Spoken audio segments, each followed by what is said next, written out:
ନମସ୍କାର ଦର୍ଶକ ବନ୍ଧୁ, ଆପଣମାନଙ୍କ ପାଇଁ ନେଇ ଆସିଛି ଓଡ଼ିଶାର କିଛି ଗୁରୁତ୍ୱପୂର୍ଣ୍ଣ ଖବର। ଖବରଗୁଡ଼ିକୁ ଜାଣିବା ପୂର୍ବରୁ ଚ୍ୟାନେଲଟିକୁ ଲାଇକ୍ ଓ ସବସ୍କ୍ରାଇବ୍ କରିବା ଭୁଲନ୍ତୁ ନାହିଁ।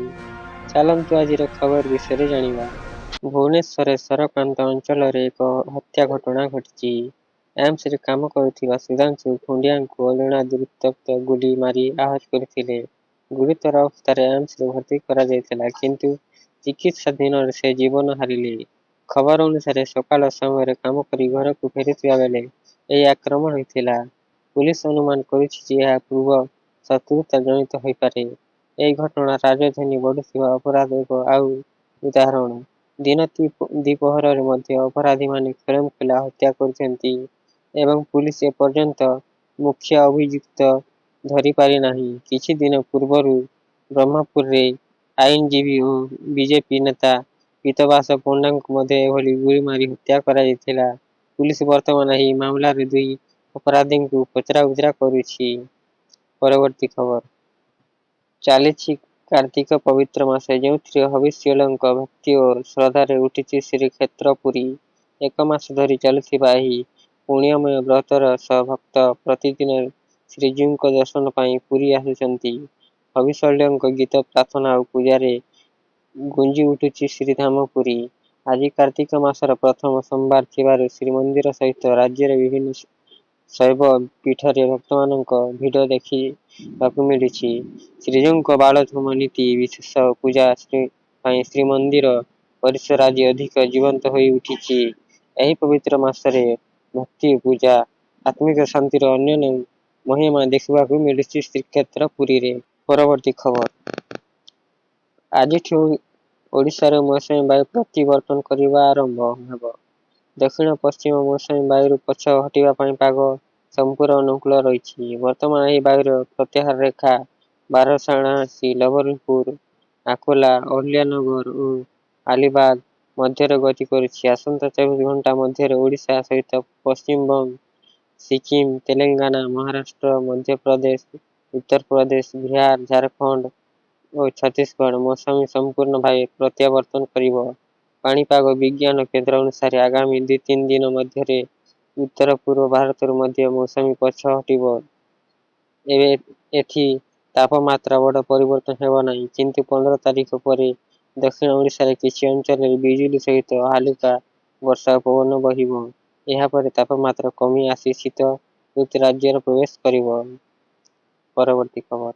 ଗଞ୍ଜାମ ଓ ଖୋର୍ଦ୍ଧା ସୀମାନ୍ତରେ ଥିବା ଜଳିଶଙ୍ଖ ନିକଟରେ ଭୟଙ୍କର ସଡ଼କ ଦୁର୍ଘଟଣା ଘଟିଛି। ଏକ ବୋଲେରୋ ଗାଡ଼ିକୁ ପଛପଟୁ ଧକ୍କା ଦେଇଥିଲା, ଫଳରେ ଡ୍ରାଇଭରଙ୍କ ହାତ ଛିଣ୍ଡି ଯାଇଛି। ଏହି ଦୁର୍ଘଟଣାରେ 3 ଜଣ ଗୁରୁତର ଓ 7 ଜଣ ଆହତ ହୋଇଛନ୍ତି। ସମସ୍ତ ଆହତମାନଙ୍କୁ ବାଲୁଗାଁ ମେଡିକାଲରେ ଭର୍ତ୍ତି କରାଯାଇଥିଲା। ଖବର ଅନୁସାରେ ବୋଲେରୋଟି ଘଟଣା ଦର୍ଶନ ସାରି ବ୍ରହ୍ମପୁର ଫେରୁଥିବା ରାସ୍ତାରେ ଏକ ଟ୍ରକକୁ ଓଭରଟେକ୍ କରିବା ସମୟରେ ପଛରୁ ଆସୁଥିବା ଅନ୍ୟ ଟ୍ରକ୍ ବୋଲେରୋକୁ ଜୋରଦାର ଧକ୍କା ଦେଇ ଧକ୍କାଘାତରେ ବୋଲେରୋ ରାସ୍ତା ପାର୍ଶ୍ୱକୁ ଖସି ଯାଇଥିଲା ଏବଂ ଘଟଣାସ୍ଥଳରେ ଅସ୍ଥିର ପରିସ୍ଥିତି ସୃଷ୍ଟି ହୋଇଥିଲା। ଧକ୍କା ଦେଇଥିବା ଟ୍ରକ୍ ଚାଳକ ଘଟଣାସ୍ଥଳରୁ ଫେରାର ହୋଇଯାଇଥିଲା। ପୁଲିସ ଘଟଣାସ୍ଥଳରେ ପହଞ୍ଚି ତଦନ୍ତ ଆରମ୍ଭ କରିଛି। ପରବର୍ତ୍ତୀ ଖବର। ମୟୂରଭଞ୍ଜ ଜିଲ୍ଲାରେ କପ୍ତିପଦା ଥାନା ଅଧୀନ ଝିଙ୍କାପଡ଼ା ଗାଁରେ ରବିବାର ସନ୍ଧ୍ୟାବେଳେ ଏକ ଭୟାବହ ଶସ୍ତ୍ରସଜ୍ଜିତ ଡକାୟତ ଘଟଣା ଘଟିଛି। ଖବର ଅନୁସାରେ 4 ଜଣ ମୁହଁ ଢାଙ୍କିଥିବା ଦୁର୍ବୃତ୍ତ ଜଣେ ବୃଦ୍ଧ ଦମ୍ପତିଙ୍କ ଘରକୁ ଆକ୍ରମଣ କରି ସେମାନଙ୍କୁ ମାଡ଼ିଥିଲେ ଏବଂ ଲକ୍ଷାଧିକ ଟଙ୍କା ସୁନା ଓ ନଗଦ ଲୁଟି ନେଇଥିଲେ। ଦୁର୍ବୃତ୍ତମାନେ ପିସ୍ତଲ ଦେଖାଇ ଦମ୍ପତିଙ୍କୁ ଭୟ ଦେଖାଇଥିଲେ ଓ ଘର ଭିତରେ ଥିବା ସମସ୍ତ ଜିନିଷ ଓଲଟାଇ ଖୋଜିଥିଲେ। ଏପରି ସେମାନେ ଘର ମାଲିକଙ୍କୁ ଅଭ୍ୟନ୍ତରରେ ଅଟକାଇ ଦେଇ ଘଟଣାସ୍ଥଳକୁ ଫେରାର ହୋଇଥିଲେ। ପରେ ଗ୍ରାମବାସୀ ଦମ୍ପତିଙ୍କୁ ଉଦ୍ଧାର କରି ପୁଲିସକୁ ଖବର ଦେଇଥିଲେ। ଆଶ୍ଚର୍ଯ୍ୟଜନକ ଭାବେ ଏହା ସେହିପରି ପରିବାର ଉପରେ ଦ୍ୱିତୀୟ ଆକ୍ରମଣ ହୋଇଛି। କିଛି ମାସ ପୂର୍ବରୁ ମଧ୍ୟ ଏହି ଘରେ ଚୋରି ଘଟିଥିଲା, ଯାହା ନେଇ ମାମଲା ରେଜିଷ୍ଟର ହୋଇଥିଲା, କିନ୍ତୁ ସେତେବେଳେ କୌଣସି ଗିରଫ ହୋଇ ନଥିଲେ। ପରବର୍ତ୍ତୀ ଖବର।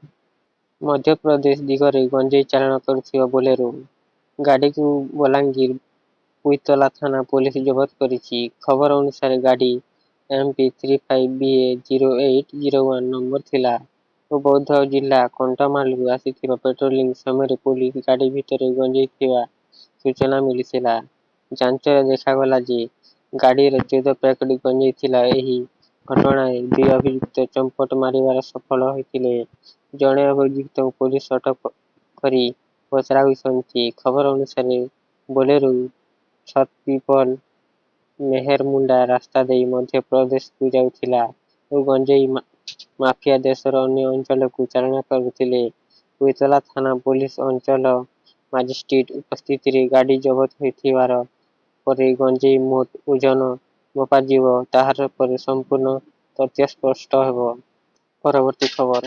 କନ୍ଧମାଳ ଜିଲ୍ଲାର ଦାରିଙ୍ଗବାଡ଼ି ବ୍ଲକର ସିଆଙ୍ଗବାଲିରୁ ଆଡାମାକୁ ଯାଉଥିବା ରାସ୍ତା ଅବସ୍ଥା ଏବେ ଗୁରୁତ୍ୱପୂର୍ଣ୍ଣ ଭାବେ ଖରାପ ହୋଇଛି।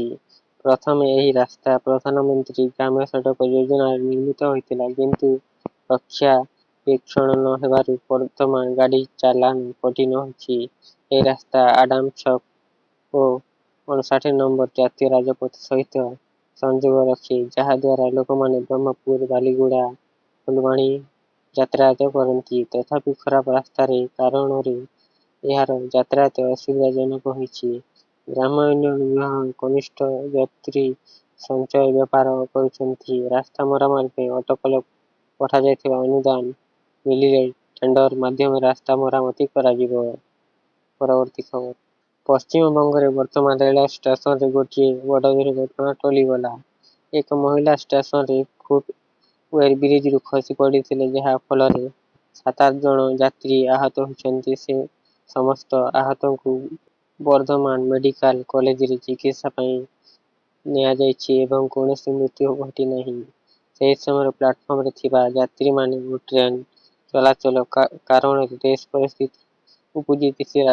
ରେଲୱେର ଆରପିଏଫ୍ ଏବଂ କର୍ମଚାରୀମାନେ ତୁରନ୍ତ ସହଯୋଗ କରି ଆହତମାନଙ୍କୁ ସୁରକ୍ଷିତ ଭାବେ ଚିକିତ୍ସା ପାଇଁ ପଠାଇଛନ୍ତି। ଆହତମାନଙ୍କୁ କ୍ଷତିପୂରଣ ଏବଂ ମାଗଣା ଚିକିତ୍ସା ମଧ୍ୟ ଯୋଗାଇ ଦିଆଯିବ।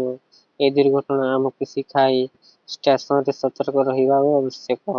ପରବର୍ତ୍ତୀ ଖବର। ବାଲେଶ୍ୱର ଜିଲ୍ଲାର ଜଲେଶ୍ୱର ଥାନା ଶାଲିଗାଁ କୋଠା ଗାଁରେ ହଠାତ୍ ଅଗ୍ନିକାଣ୍ଡ ଘଟିଛି। ପଦ୍ମାବତୀ ଜେନାଙ୍କ ଘରରେ ଅଗ୍ନି ଲାଗି ସବୁକିଛି ଜଳିଯାଇଛି। ସେହି ସମୟରେ ପଦ୍ମାବତୀ ଘରେ ନଥିଲେ, କିନ୍ତୁ ଘରର ଧୂଆଁ ଦେଖି ତୁରନ୍ତ ଘରକୁ ଯାଇଛନ୍ତି। ଗାଁରେ ଅଗ୍ନିଶମ ସେବାକୁ ଡାକ ହୋଇ ତୁରନ୍ତ ଅଗ୍ନିଶମ ଗାଡ଼ି ପହଞ୍ଚି ନିଆଁକୁ ଆୟତ୍ତ କରିଛି। ଏହି ଦୁର୍ଘଟଣାରେ ପଦ୍ମାବତୀଙ୍କ ସମସ୍ତ ସମ୍ପତ୍ତି ଧୂଳି ହୋଇଛି। ସେ ଏବେ 2 ପୁଅଙ୍କ ସହିତ ଅତ୍ୟନ୍ତ ଅଭାବରେ ରହିଛନ୍ତି। ପଦ୍ମାବତୀ କହୁଛନ୍ତି, ସବୁ ଜଳିଗଲା, ସବୁ ସରିଗଲା। ପିଲାମାନେ କ'ଣ ଖାଇବେ, କେଉଁଠି ରହିବେ? ଘଟଣା ପରେ ସମସ୍ତଙ୍କର ସହଯୋଗ ଦ୍ୱାରା ପଦ୍ମାବତୀଙ୍କୁ ସହାୟତା ମିଳିଛି।